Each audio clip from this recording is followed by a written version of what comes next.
오늘 본문 말씀 같이 한번 보도록 하겠습니다. 요한일서 4장 19절 전체 시리즈의 주제 설교 말씀과 열왕기상 2장 46절 말씀만 보도록 합니다. 먼저 요한일서 4장 19절입니다. 같이 읽겠습니다. 우리가 사랑함은 그가 먼저 우리를 사랑하셨음이니라. 아멘. 열왕기상 2장 46절입니다. 여호야다의 아들 브나야에게 명령하매 그가 나가서 친히 그가 죽은지라. 이에 나라가 솔로몬의 손에 경고하여 지니라. 아멘. 잠깐 기도드립니다.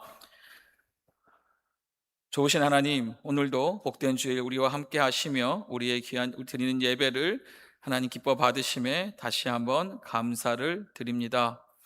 하나님, 우린 지금 은혜와 순종에 대한 말씀을 가지고 나누고 있습니다. 아버지, 이 말씀 위에 하나님의 함께 하심이, 또한 은혜가, 또한 성령 충만함이 있게 하여 주시옵소서. 하나님의 눈동자가 우리 위에 머물기를 원합니다. 하나님이 세우신 촛대가 계속해서 불을 붙이며 활활 타오르기를 원합니다. 그러기에 믿는 우리가 정말 주의 말씀 앞에 다시 우리 자신을 돌아보며 회개하며 순종하게 하여 주시옵소서. 말씀 따라 살아가게 하여 주시옵소서.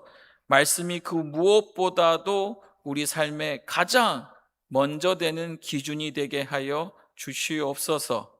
그래서 하나님의 복된 교회가 아름답게 세워지며 가정이 세워지며 각자 인생의 삶이 믿음으로 세워지는 은혜를 더하여 주시옵소서. 그러기에 지간 부족한 종이 또한 두렵고 떨리는 마음으로 믿음으로 주님 앞에 기도하며 말씀을 전하고자 합니다. 사람의 말로 듣지 않게 하여 주시고 하나님의 마음을 깨달아 하나님의 뜻을 깨달아 하나님의 음성으로 들을 수 있는 복된 시간으로 주장하며 함께하여 주시옵소서. 감사드리오며 사랑합니다. 주님 예수 그리스도의 이름으로 기도드립니다. 아멘. 여러분, 지난주에 우리는 왜 순종해야 하는가 라는 질문을 가지고 함께 말씀을 나누었습니다. 하나님은 먼저 우리에게 무엇을 주신다고요? 은혜를 주신다라고 말씀을 드렸습니다.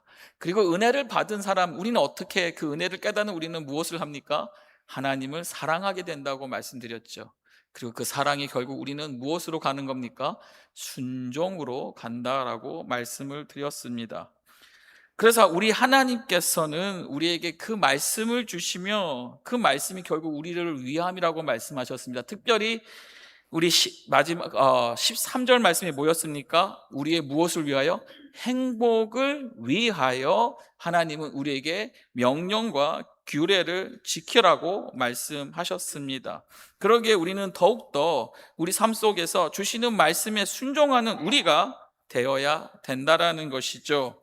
그런데 오늘은 조금 더 현실적인 질문을 가지고 여러분과 나누고자 합니다. 우리는 왜 알고도 순종하지 못할까요? 하나님 말씀에 순종해야 되는지를 알면서도 왜 순종하지 못하냐는 것이죠. 여러분, 예를 들면 우리가 운전을 하다 보면 요즘은 내비게이션이 어떻게 됐습니까? 그냥 길만 가르쳐 준 게 아니라 스마트해졌죠. 너무 똑똑해졌습니다. 그래서 길을 안내할 때 어느 길로 가면 더 빨리 갈 수 있고 어느 길로 가면 efficiency, 어떻게 하면 가스를 더 줄일 수 있고 여러 가지 길의 경로를 찾아줍니다. 근데 여러분, 내비게이션의 길을 따라 여러분 말을 듣고 따라갑니까? 그 음성 여러분 순종하십니까? 가끔 운전하다 보면 항상 가던 길이에요. 근데 가끔 내비게이션이 딴 길로 가라고 합니다. 당황스럽죠? 그리고 우리는 그때 무엇을 발동합니까? 내가 아는 길이라는 거죠. 내비게이션이 틀렸다라고 합니다. 지난번에도 제가 교회 마치고 이제 사우스길로 가다가 91번 프레이를 타는 길로 가는데 갑자기 이 내비게이션이 91번 타지 말고 이렇게 우회하라는 거예요. 그래서 제가 어떻게 했을까요? 오늘 말씀을 보면서 회개했습니다. 안 듣고 가던 길로 갔습니다. 그러니까 91번 프리웨이에 지금 무슨 일이 일어나고 있어요? 길을 다 막아놓은 거예요. 그러니까 저는 오히려 다시 유턴을 하고 다시 가르쳐줬던 길로 다시 돌아가게 됐다라는 거죠. 문제는 무엇입니까? 길을 몰랐던 것이 아닙니다. 그런데 이 길을 알려주는 안내보다 내 판단을 더 믿었다라는 것이죠. 가끔 우리 신앙도 그런 것 같습니다. 하나님께서 우리에게 용서하라고 말씀합니다. 근데 우리는 어떻게 합니까? 주님, 도저히 용서하기가 어렵습니다 라고 합니다. 하나님께서 여러분들에게 염려하지 말라, 우리에게 염려하지 말라라고 말씀하십니다. 근데 우리는 어떻게 합니까? 계속 걱정합니다. 언제요? 아침, 저녁으로 일어나서 밤 끝까지 염려합니다. 하나님께서 우리에게 모든 것을 맡기고 기도하라고 합니다. 근데 우리는 어떻게 합니까? 이건 내가 해야 돼. 이건 하기 위해서 여러 가지 방법을 찾아다닙니다.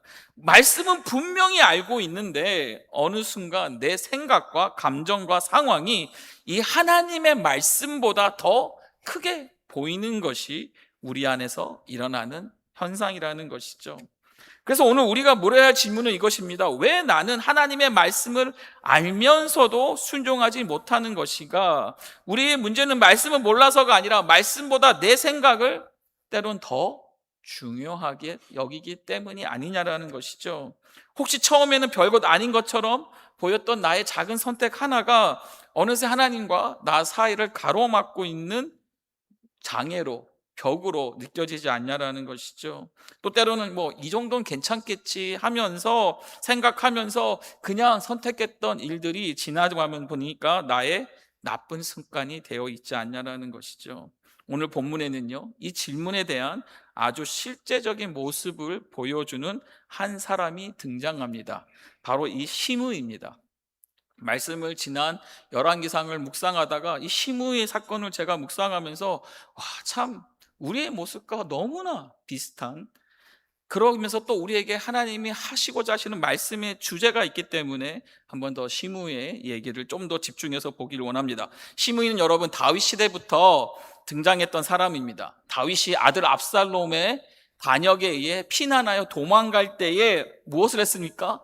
돌을 던지면서 저주했던, 왕 다윗을 저주했던 사람입니다. 그는 그 돌 던짐으로, 저주함으로, 그 행동 하나만으로도 그 자리에서 즉각 사형을 당할 수 있는, 그 자리에 죽음을 당해도 아무런 문제가 안 되는 그러한 죄를, 반역적인 죄를 행했던 사람입니다. 그런데 하나님께서 다윗에게 은혜를 주시면서 뭐라고 말씀하십니까? 이 모든 또한 하나님의 주권 아래 하나님이 허락하셨다면, 다윗은 고백하죠. 그러면서 시므의 행동을 가만두라, 놔두어라 라고 말합니다. 이후에 다윗이 다시 왕궁으로 복귀되면서 회복되면서 왕이 되었을 때 시므이가 다윗에게 찾아와서 살려달라고 간곡히 요청을 하죠. 그리고 다윗은 하나님 앞에 맹세하며 시므이를 살려줍니다. 그리고 이후에 다윗이 죽고 솔로몬이 왕이 되었을 때에 솔로몬은 시므이에게 그 죄를 묻지 않고 시므이에게 경고를 하며 살려주는 대목이 있습니다. 여기서 시므에게는 하나의 조건이 주어집니다. 그런데 그 조건을 지키기만 하면 생명을 보장받을 수 있다는 것이죠. 그리고 그 생명을 보장받을 수 있는 그 말씀에 시므는 나중에 결국은 불순종하게 됩니다. 여러분, 우리는 자꾸 생각해 봅니다. 왜 우리는 말씀을 통해서 우리 자신을 분명히 은혜를 받고 그 말씀을 따라 살아야 되는데 왜 우리가 이 말씀을 진지하게 받아들이지 못할까요? 때론 말씀 앞에서 그냥 우리 스스로 타협하지 않습니까? 이 정도는 괜찮겠지 하면서 순종하는, 타협하는 우리의 모습을 볼 수가 있습니다. 그리고 무엇보다 지금 내가 불순종하고 있는 것이 무엇인지를, 또 하나님께 순종하기를 원하시는 것이 무엇인지를 오늘 이 시간, 이 주일을 통하여 같이 말씀 통해서 여러분들이 하나님 앞에 기도하며 은혜를 받기를 원합니다. 첫 번째, 불순종은 은혜를 잊고 말씀을 어떻게 해요? 가볍게 여길 때 시작이 됩니다. 36절 말씀 봅니다. 솔로몬이 시므이를 부릅니다. 왕이 사람을 보내어 시므이를 불러서 이르되 너는 예루살렘에서 너를 위하여 집을 짓고 거기서 뭐 하라고요? 거기서 살고, 지금 분명히 살라고 말했습니다. 죽이지 않았습니다. 어디든지 뭐 하지 말라? 나가지 말라라고 말합니다. 37절입니다. 너는 분명히 알라. 여러분 어떻게 해야 된다고요? 여러분 어떻게 해야 됩니까? 하나님이 주시는 말씀을 우리는 분명히 알아야 합니다. 솔로몬은 시므이에게 말합니다. 너는 분명히 알라. 내가 나가서 기드론 시내를 건너는 날에는 반드시 뭐요? 죽임을 당하리니 내 피가 내 머리로 돌아가리라. 솔로몬은 시므이에게 아주 분명하게 명령을 내렸습니다. 왕으로서 이 죄 많은 시므이에게 너를 죽인다라는 거예요? 살려둔다라는 거예요? 살려주겠다라는 겁니다. 은혜를 주겠다라는 거예요. 대신에 살려면 어떻게 하라고요? 예루살렘을 나가지 말라는 겁니다. 기드론 시내를 건너지 말라는 겁니다. 그리고 만약에 너가 이 명령을 어기면 어떻게 된다고요? 반드시 죽임을 당할 것이라고 경고를 하였습니다. 여러분 여기서 분명히 알아야 되는 거예요. 무엇입니까? 시므이는 여러분 은혜를 받은 사람입니까? 아니면 오히려 심판과 정죄와 고통을 당한 사람입니까? 은혜를 받은 사람인 거예요. 그의 죄는 당연히 죽어야 되는 죄인데 왕이 지금 은혜를 베푸는 거예요. 대신에 조건을 겁니다. 뭡니까? 이 예루살렘 안에만 있으라는 겁니다. 그리고 시므이는 그 말을 듣고 이렇게 대답합니다. 38절입니다. 시므이가 왕께 대답하되 이 말씀이 뭐하오니? 좋사오니, 그 말합니다. 내 주 왕의 말씀대로 종이 어떻게 하겠다? 그리 하겠나이다 라고 말합니다. 그는 그 말씀을 듣고 좋다라고 동의했습니다. 그리고 더 나아가서 그리 하겠나이다, 순종하겠다라고 약속했습니다. 그리고 말합니다. 이에 날이 어떻게 되도록? 오래도록 예루살렘에 머무느니라. 실제로 시므이는 오랫동안 어디에 있었어요? 예루살렘에 머물렀다라는 것입니다. 자, 여러분 여기까지는 문제가 없어 보입니다. 그런데 오늘 본문에서 우리가 주목해야 할 것은 시므이가 말씀에 동의했는가 아닌가가 아니라 여러분 그 말씀을 시므이는 어떤 마음으로 대했는가입니다. 말씀을 그저 듣는 것과 여러분 말씀을 귀하게 여기는 것은 다른 것입니다. 우리도 매 주일 또는 매일 말씀을 듣습니다. 그런데 어떤 분들은 아멘 아멘 하며 그 말씀을 귀하게 대하는 분이 있는가 하면 어떤 분들은 그저 지나가는 말로 듣는 분이 있을 수 있다라는 것이죠. 여러분 시므이는 명령을 들었고 그 의미도 알았고 순종하겠다고 약속했습니다. 그러나 시간이 흐르면서 이 시므이의 마음속에 왕의 명령이 점점 더 가벼워졌다라는 거예요. 왜 그랬을까요? 왜 이 명령이 점점 더 가벼워졌습니까? 바로 오랜 시간이 지났다라는 겁니다. 그러면서 시간이 지나가면서 자신이 지금 누리고 있는 이 살아갈 수 있는 평안과 생명이 죽음이 위해서 건져진 은혜라는 사실을 점점 잊어버려지게 됐다라는 것이죠. 무엇입니까? 자신이 지금 예루살렘에 살 수 있다는 것 자체가 얼마나 큰 은혜인지를 잊어버리게 되었다라는 것입니다. 우리도 마찬가지입니다, 여러분. 사람은 은혜가 오래되면 그것을 당연하게 여기기가 쉽습니다. 우린 처음에 그러지 않았습니까? 하나님, 우리에게 구원을 주셔서 우리를 살려주셔서 우리에게 천국 갈 수 있는 은혜를 주셔서 감사합니다라고 기도합니다. 감사합니다. 그런데 시간이 지나니까 어떻게 됩니까? 그 은혜를 당연하게 여기게 된다라는 것이죠. 처음에는 하나님의 말씀이 너무 귀했습니다. 그런데 시간이 지나면서 그 말씀이 익숙해지고 들었던 말씀, 내가 아는 말씀, 목사님 또 얘기하네 하며 귀가 말씀을 익숙하게 생각한다라는 것이죠. 처음에는 예배가 감사했습니다. 그런데 어느 순간 습관이 되어집니다. 처음에는 기도가 자체가 은혜였습니다. 그런데 어느 순간 기도가 뭐가 돼요? 힘들어지고 의무가 되어지고 5분, 10분, 15분 기도하는 게 어려워진다라는 것이죠. 처음에는 십자가의 은혜를 생각하며 막 눈물이 왈칵 쏟아졌는데 어느 순간 십자가가 너무 익숙해져 버린 겁니다. 사랑하는 여러분, 은혜에 익숙해지는 것과 여러분 은혜를 기억하는 것은 다른 것입니다.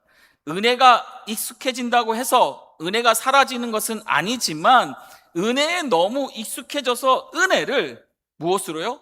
은혜로 여기지 않는 그러한 은혜에 대한 우리의 무지함들이 생겨나게 된다라는 것이죠. 익숙해진다라는 겁니다. 은혜를 잊기 시작하면 또 어떤 일이 납니까? 하나님의 말씀을 대하는 우리의 태도도 달라지게 됩니다.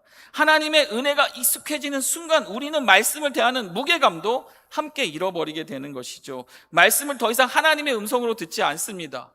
그리고 불만을 합니다. 왜 하나님 이것을 하지 말라고 하십니까? 하나님 왜 이렇게까지 하라고 합니까? 왜 이렇게까지 꼭 해야 하나요? 라는 생각이 우리 말씀보다 앞서기 시작한다라는 것이죠. 무엇인가요, 여러분? 말씀의 내용보다 내 생각과 내 기준이 더 뭐해지는 거예요? 중요해지는 것입니다. 지난주에 우리가 살펴본 것처럼 하나님의 말씀은 우리를 억누르기 위함이 아니라고 말씀드렸습니다. 무엇이라고 말했습니까? 13절에 내가 오늘 내 행복을 위하여 내게 명하는 여호와의 명령과 규례를 지킬 것이 아니냐라고 말씀합니다. 무엇을 위하여? 우리의 행복을 위하여, 우리를 보호하며 우리를 살리기 위한 은혜의 울타리라는 것입니다. 그런데 여러분, 순종은 하나님의 사랑을 얻기 위한 조건이 아니라 무엇이라고 말씀드렸습니까? 이미 받은 사랑에 대한 감사의 반응이라고 했습니다. 근데 이것을 잊어버리면 신앙생활은 의무가 된다는 것이죠. 해야 하니까 하는 마음으로 신앙생활을 하게 됩니다. 그러나 여러분, 은혜를 기억하면 달라지는 겁니다.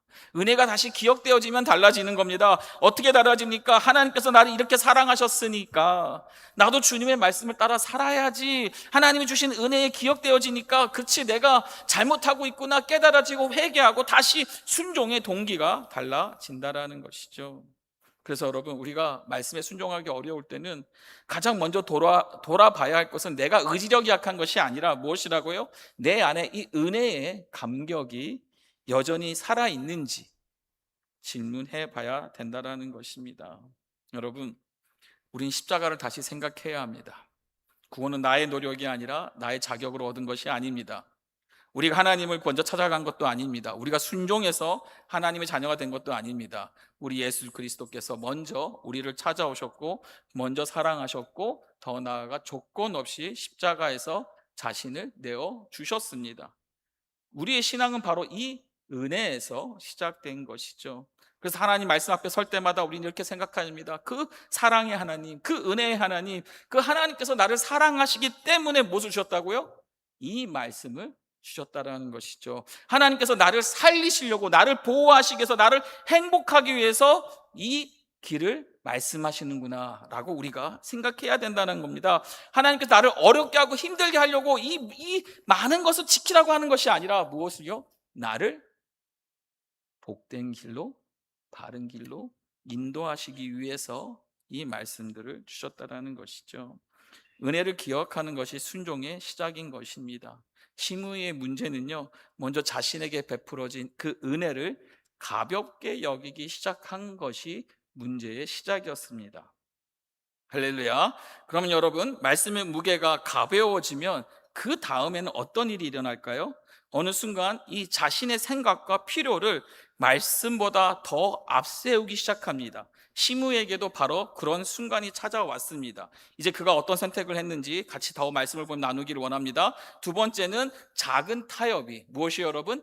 작은 타협, 작은 불순종이 결국 큰 무너짐, 큰 어려움, 망함을 가져온다라는 것이에요. 시므이는 왕의 명령을 듣고 오랫동안 예루살렘에 머물렀습니다. 39절에 보시면 3년이라는, 몇 년이 여러분?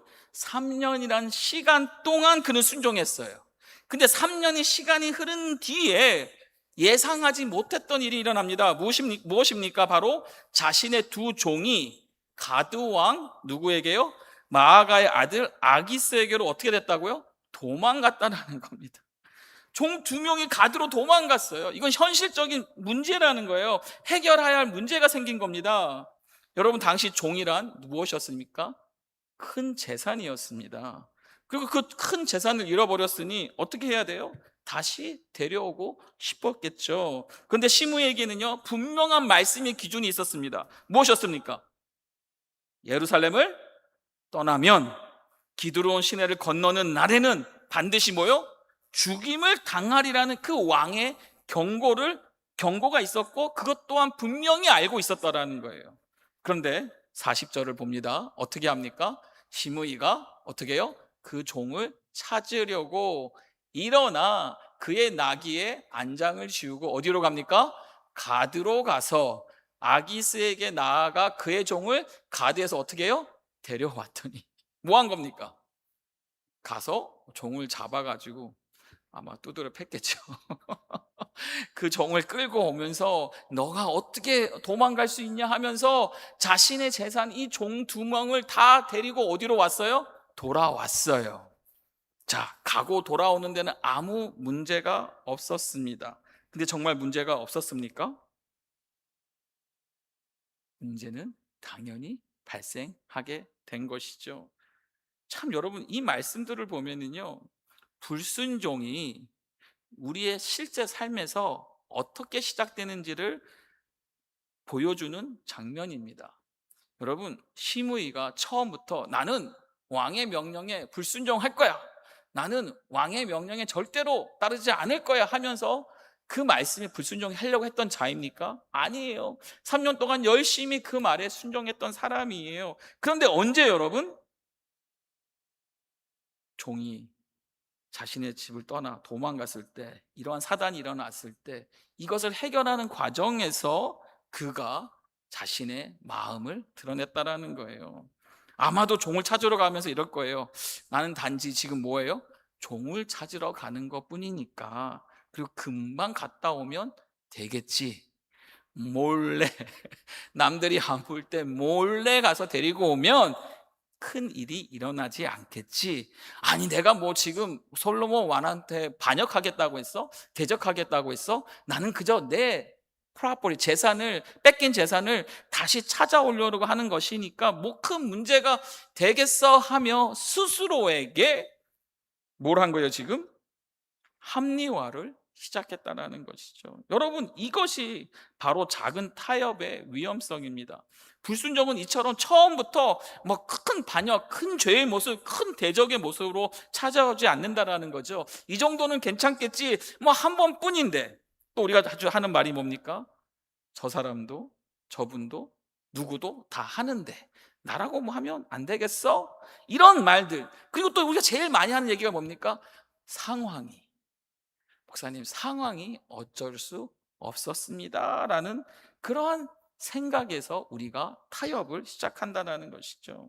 근데 여러분, 이것이 무섭습니다. 그 이유는 무엇인지 아십니까? 바로 한 번 허용한 타협이 다음엔 더 어려워질까요? 쉬워질까요? 더 쉬워진다라는 것입니다. 처음에는 한 번의 거짓말이었는데 나중에는 그 거짓말을 뭐 하기 위해? 감추고 숨기게 또 뭐 합니까? 더 큰 거짓말을 하게 되죠. 처음에는 작은 분노였습니다. 근데 그 분노를 이기지 못하고 계속 붙들고 있다 보면 어떻게 됩니까?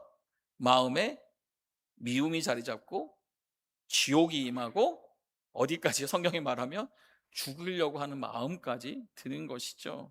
처음에는 여러분 한 번의 예배를 소홀히 드렸는데 어느 순간 예배보다 무엇이요?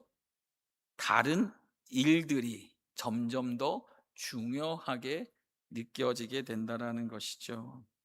그래서 여러분, 작은 타협이 무서운 것입니다. 우리의 기준을 조금씩 허물어뜨리기 때문에 위험한 것이라는 것입니다. 시므이도 마찬가지였습니다. 그의 문제는 여러분, 가드에 가야 할 특별한 이유가 있느냐, 정당성이 있느냐 아니냐가 아니었습니다. 그에게는 분명한 말씀이 있었습니다. 분명한 기준이 있었습니다. 예루살렘을 떠나지 말라, 떠나면 반드시 죽는다라는 분명한 기준이 있었는데 자신의 지금 형편이, 상황이 생겼을 때에 하나님의 말씀보다, 왕의 말보다 누가요? 자신의 판단이, 생각이 더 앞섰다라는 것이죠. 이것이 바로 불순종의 본질입니다. 우리 삶 속에서 하나님의 말씀과 나의 현실이 충돌하는 순간이 수없이 찾아옵니다. 아까도 말씀 것처럼 말씀 용서하라고 했는데 내 감정은 뭐라고 해요? 내 감정은 뭐라고 해요, 여러분? 용서하면 안 된다라고 하지 않습니까? 성경 말씀 분명히 말합니다. 우리가 정직하게 살라고 말합니다. 하지만 내 상황은 어때요? 적당히 타협해야죠. 적당히 타협하라고 부추깁니다. 욕심은 거짓을 선택하라고 말합니다. 말씀을 하나님을 신뢰하라고 하는데 난 직접 해결해 보려고 합니다. 그때 무엇을 선택하느냐가 결국 우리의 믿음을 보여준다는 것입니다. 진정한 믿음, 여러분, 내 상황과 기분과 감정이 말씀이 맞아 떨어질 때만 순종하는 것이 아니라 내 상황과 말씀이 충돌할 때에, 내 감정과 하나님의 말씀이 충돌할 때에 나의 유익과 이익과 욕심이 하나님의 말씀에 부딪힐 때에도 무엇을 선택하는 거예요? 하나님의 말씀을 선택하는 것이 진정한 믿음이라는 것이죠. 사랑하는 여러분, 우리는 살아가면서 많은 선택을 합니다. 대부분 아주 평범한 선택입니다. 무엇을 말할 것인지, 무엇을 볼 것인지, 어디에 시간을 사용할 것인지, 돈을 어떻게 사용할 것인지, 누구를 용서할 것인지, 어떤 말을 마음에 담아둘 것인지, 많은 선택들을 합니다. 근데 그 작은 선택들이 모여서 결국 우리의 삶을 만들어 가는데 결국 무엇입니까? 오늘 화가 나도 한마디 말을 참아내는 것, 작은 일에도 정직을 선택하는 것, 내 경험보다 하나님의 뜻을 구하는 매일의 작은 선택 속에서 우리의 참된 믿음이 드러난다는 것이죠. 여러분, 믿음은 큰 선택, 큰 문제 앞에서만 나타나는 것이 아닙니다. 예수님께서도 누가복음 16장 10절에 이렇게 말씀하셨습니다. 지극히 무엇에, 여러분? 작은 것에 충성된 자는 무엇에도, 큰 것에도 충성되고, 반대로 지극히 작은 것에 뭐한 자는요, 불의한 자는, 불순종하는 자는 큰 것에도 불의하느니라. 여러분, 하나님께서는요 우리의 작은 순종을 지금 귀하게 보시는 겁니다. 그리고 작은 순종이 우리의 믿음을 자라게 하는 것이죠. 반대로 작은 타협도 그냥 사라지지 않습니다. 한 번의 타협이 다음 타협을 쉽게 만들고, 반복되는 잘못된 선택은 결국 우리의 삶의 방향을 잘못된 길로 가게 한다는 것이죠. 하나님께서는 자꾸 모르는 무언가를 알려달라고 구하기보다는 우리는 이미 우리에게 주신 말씀에 더 순종하기를 원하신다는 것입니다. 여러분, 혹시 이 정도는 괜찮겠지 하고 생각하며 하나님의 말씀과 타협하고 있는 것은 없으십니까? 이번 한 번만이라고 생각하면서 넘어가고 있는 것은 무엇입니까? 하나님 말씀보다 내 형편을 앞세우고 있다면 오늘 이 자리에서 즉시 멈춰야 될 줄 믿습니다. 시므이는 자신의 상황에 따라 예루살렘을 떠났고 결국 그 선택에 대한 무거운 책임을 지게 되었습니다. 세 번째입니다. 불순종이 제거될 때 하나님의 나라는 견고해집니다. 이제 본문의 마지막 장면을 보고자 합니다. 시므이가 왕의 명령을 어긴 사실이 드러나자 솔로몬은 이 사건을 엄중히 다룹니다. 43절입니다. 내가 어찌하여 여호와를 두고 한 맹세와 내가 내게 이른 명령을 지키지 아니하였느냐. 여러분, 본문은 단순히 왕의 명령을 어긴 문제를 말하고 있지 않습니다. 잘 보시면 솔로몬은 뭐라고 말하고 있습니까?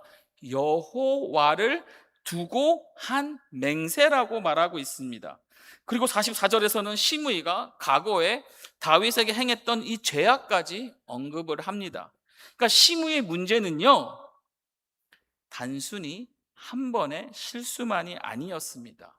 과거에도 다윗을 대적하였고 다윗의 명령을 어겼고, 이제 다시 솔로몬의 왕의 명령 또한 지금 어겼다라는 것이죠. 더 나아가서 단순한 왕의 지시를 어긴 것을 넘어서 누구를요? 여호와를 두고 한 맹세를 깨뜨렸다라는 것입니다.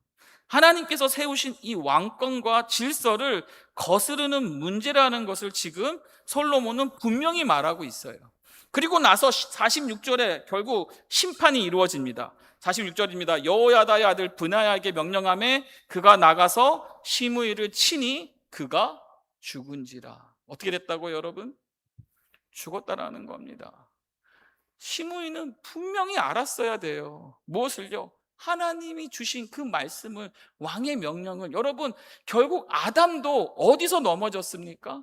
분명히 알았어야 되는데, 선악과를 먹지 말라고 분명히 알았어야 되는데 결국은 괜찮겠지 사탄의 유혹에 자신의 마음이 은혜를 잊어버리고, 여러분, 참 저는 선악과를 묵상할 때마다 선악과 나무 하나가 많아요? 아니면 그 주변에 있는 수만 개의 열매가 많아요? 어려운 질문이었습니까? 아니 그 하나, 그 없는 거 하나 때문에 여러분 수천 수만 개의 열매를 먹을 수 있는데 왜 그 하나 때문에 마음이 뺏기냐라는 것이죠. 여러분, 결국은 그 경고의 말씀에 그는 자신의 의지대로 생각대로 움직였다라는 것입니다. 근데 여러분 다시 보세요. 46절 보세요. 그가 죽은지라. 그럼 성경은 아주 놀라운 말씀을 덧붙입니다. 이에 어떻게 해요? 나라가 솔로몬의 손에 어떻게 됐다고요? 견고하여지니라라고 말합니다. 불순종이 제거를 되니까 지금 하나님의 나라가 어떻게 됐어요? 견고해졌어요. 이게 지금 무엇을 말하는 겁니까? 왜 갑자기 하나님의 나라가 더 견고해진다고 말씀하고 있습니까? 여러분, 이 한 문장이 오늘 열왕기상 2장의 중요한 결론이라는 겁니다. 시므이의 죽음 이후에 마지막에 솔로몬의 손에 나라가 견고해지니라라고 왜 이렇게 기록되었을까요? 이것은 단순히 한 사람의 죽음에 대한 이야기가 아니라 하나님께서 세워가시는 나라, 공동체에는 하나님의 질서가 세워져야 한다는 사실을 지금 보여주기 위해서 이 사건을 이렇게 하나님께서 다루시고 있다는 거예요. 열왕기상 2장은요, 솔로몬의 왕권이 세워지는 과정을 보여줍니다. 다윗이 죽은 이후에 솔로몬이 왕으로 세워지는 과정에 이 앞에는 아도니아가 등장하고 요압이 등장하고 아비아달이 등장합니다. 그리고 마지막에 시므이의 문제가 등장합니다. 이들이 다 공통점은 무엇인가요? 하나님이 세우신 질서와 왕권을 대적하는, 거스리는 태도를 취했다라는 것이죠. 그래서 하나님께서는 솔로몬을 통하여 이 왕궁 안에 남아있는 문제들을 하나씩 다루었습니다. 그리고 마지막에는 이 시므이도 죽음을 당하게 됩니다. 그리고 그 왕권을 흔들고 하나님의 질서를 거스른 요소들이 정리된 후에 다시 나라가 견고히 세워졌다라고 말하고 있습니다. 이것은 아주 우리에게 중요한 영적 원리를 보여줍니다. 여러분, 하나님께서 우리의 불순종을 반드시 다루십니다. 근데 그 다루시는 이유가 뭘까요? 목적이 무엇입니까? 그러면서 우리가 무너지라고, 우리가 인생이 망하라고? 아니라는 것이죠. 그것이 해결돼야, 그것이 정리되어야 결국 하나님께서 세우시는 견고한 삶이 된다라는 것입니다. 우리는 때때로 반대로 생각할 때가 많습니다. 순종하면 더 망할 것 같고, 순종하면 더 어려울 것 같고, 순종할 거면 더 힘들 것 같습니다. 하지만 하나님께서는 그 순종이 이루어져야지만, 정리가 되어야 되지만 정말 우리를 더 견고하게 만들어지게 된다라는 것이죠. 여러분, 가정에서 사랑하는 부모가 자녀가 잘못된 길로 가는 것을 보면서 아무 말도 하지 않는다고 하면 그것이 사랑입니까? 진정한 사랑은 무엇입니까? 때로 멈추게 하고, 때로 잡아주고, 때로는 잘못된 게 돌이키도록 다그쳐서 혼내서라도 잘된 길로 가게 하는 것이 사랑이라는 것이죠. 하나님도 마찬가지입니다. 때로는 하나님께서 우리가 가진 어떤 것을 내려놓으라고 합니다. 그것은 우리를 가난하게 만들기 위해서가 아니라 우리를 살리기 위해서라는 것이죠. 때로는 하나님께서 우리의 잘못된 관계를 정리하게 하십니다. 우리의 욕심을 내려놓게 하십니다. 오래 붙들고 있던 자존심, 고집들을 내려놓게 하십니다. 때로는요, 내가 옳다고 주장하는 그 주장들을 내려놓으라고 말씀하시는 겁니다. 여러분, 그 과정이 즐겁지는 않습니다. 불편하고 어렵고 아픕니다. 하지만 하나님께서 제거하시는 것에는 반드시 이유가 있다는 것입니다. 다시 말씀드립니다. 분명히 알아야 됩니다. 우리의 삶을 무너뜨리려고 하나님이 이 모든 것을 제거하시는 것이 아니라 우리를 다시 견고하게 세우시기 위해서라는 것이죠. 이 원리는 여러분 교회에도 적용이 됩니다. 교회가 견고해지기 위해서는 여러분 사람이 많아야 하는 것이 많이 아닙니다. 재정이 많아야 하는 것도 아닙니다. 좋은 프로그램이 많아야 하는 것도 아닙니다. 교회가 진정으로 견고해지는 것은 무엇일까요? 바로 하나님의 말씀이 교회의 기준이 될 때입니다. 사람의 생각보다 말씀이 앞서야 합니다. 사람의 편리보다 하나님의 뜻이 앞서야 합니다. 사람의 욕심보다 하나님의 영광이 앞설 때에 그 교회는 견고해지는 것입니다.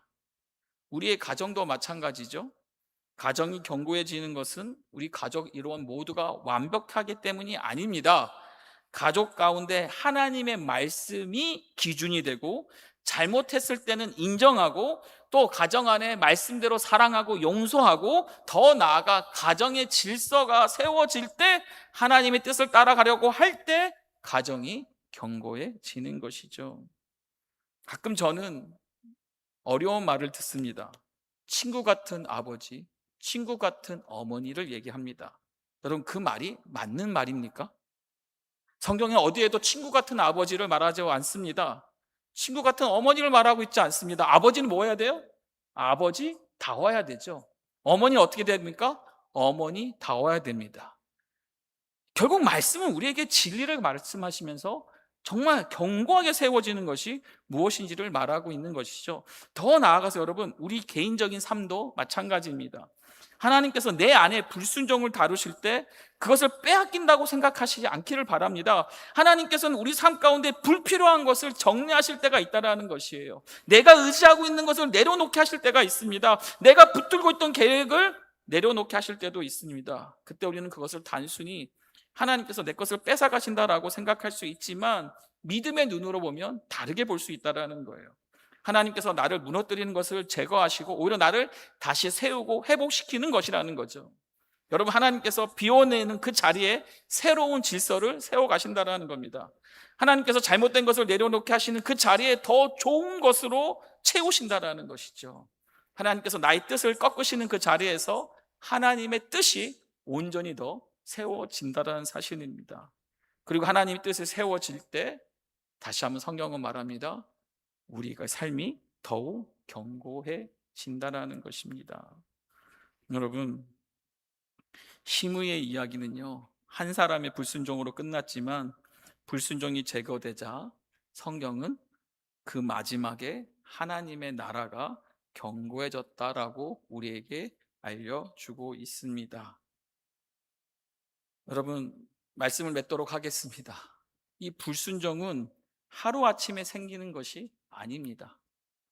은혜를 잊으면 말씀이 가벼워지게 됩니다. 그리고 말씀이 가벼워지면 작은 타협을 허용하게 되고, 말씀을 믿지 않고 말씀을 무시하게 되는 것이죠.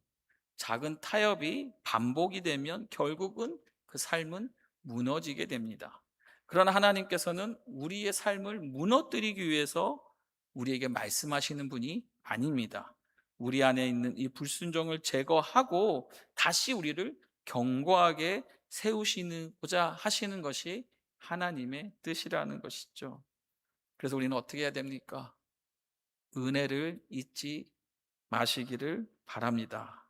하나님의 말씀을 더욱더 귀하게, 가볍게 여기지 마시고 더욱더 귀하게 내 삶의 기준으로 내가 따라가야 할, 내가 순종해야 될 말씀으로 받으시기 바랍니다. 하나님의 질서를 무너뜨리는 불순종을 절대로 방치하지 않으시기 바랍니다.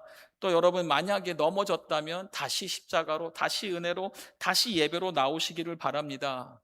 하나님께서 우리 삶과 가정과 교회 가운데 바로 잡으시는 것을 우린 기꺼이 받아들여야 합니다. 그때 하나님께서 우리의 삶을 다시 세우시고 우리의 가정을 세우시고 교회를 견고하게 세우시며 하나님의 나라를 이루어 가시는 줄 믿습니다. 우리 모두 그 은혜 안에서 말씀을 따라 살아갈 수 있는 우리 모두가 되기를 예수 그리스도의 이름으로 여러분 축원드립니다. 아멘.